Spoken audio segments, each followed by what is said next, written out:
today's video, I want to talk about how to start Brazilian Jiu-Jitsu if you are a more fragile individual. What do I mean by this?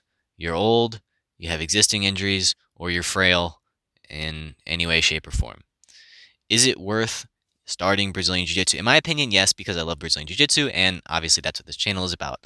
But how do you best train Brazilian Jiu-Jitsu if you're someone who has the predisposition to injury?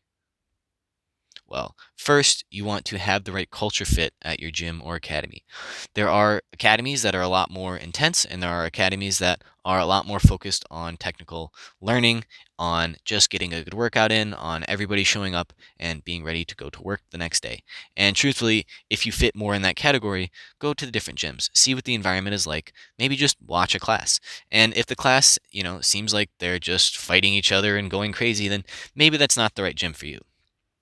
Now, that being said, even if there's only one gym in your academy or in your area and you're like, I really want to train Brazilian Jiu-Jitsu because it's super awesome and I get a lot of cool benefits, and basically you don't need any more reasons. Train Brazilian Jiu-Jitsu, do it now. You already know it's awesome. But the academy you train at seems to be pretty crazy and intense and you're elderly or at risk of injury. What can you do? Well, I'm going to tell you the story of a black belt that I know who is over 60 years old and has a hip replacement, is a female, and started at the most intense MMA gym in probably the state of Michigan at the time.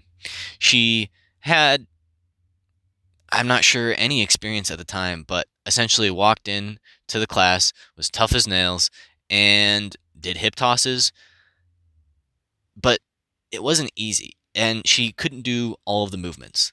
Sometimes there were classes where she was a little bit sore and she could only do a certain portion of the class, but most of the times you will find that most techniques will work.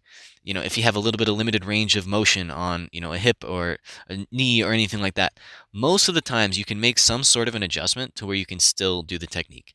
And if you work with your training partners like she did and communicate and not, and maybe tell them like, hey, I'd rather focus on not going crazy or sparring like I have an injury, or maybe I just personally don't enjoy doing that.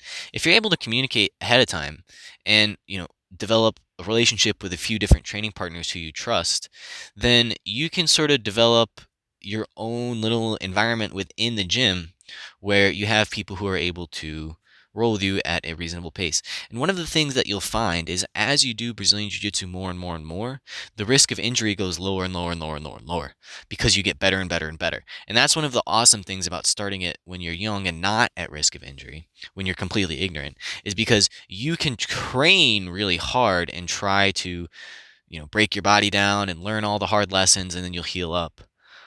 But as you get better, you don't need to do that as much because you've already learned the lessons. However, the smarter way to do it is to just train smart and reasonable the entire time and get your skill level to the point where your defense, your posture, your structure, your base is so good that no one is probably going to beat you.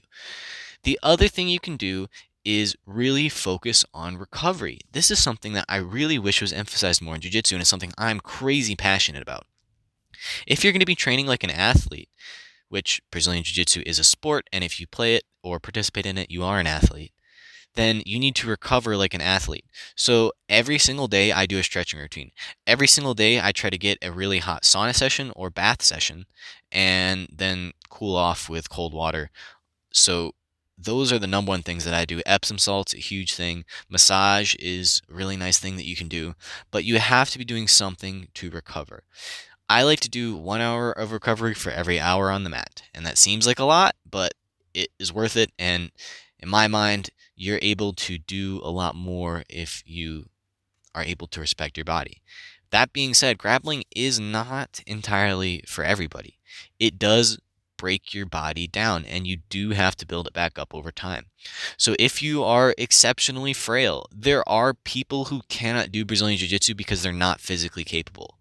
You can do things like basic mobility ahead of time. You can talk with your coach. You can find the right gym and the right atmosphere, and you can work with the right training partners, I'd say most obstacles can be overcome, if I'm being honest. And as you train more, not only will you get better at not being injured because you're better at defending and all these other things, but your body will become stronger. I no longer get mat burns on my hands and feet because they've calloused over. I'm not as susceptible to many other injuries just because my body is so used to doing those motions because I've drilled them in a safe environment. So now when we up the intensity, I can continue to do them. So you may want to ensure that you have some basic mobility before you go into class, but for the most part, you'll be able to build the strength, endurance, and flexibility that you need in your Brazilian Jiu-Jitsu class. I got really flexible, not before Brazilian Jiu-Jitsu, but during Brazilian Jiu-Jitsu.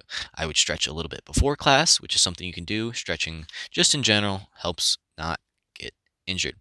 So recovery, finding good partners, finding a good atmosphere, stretching, those are about all the things I can do, but I've seen it done by so many old grapplers, so many people with disabilities, so many people who were extremely, extremely overweight and completely transformed their bodies.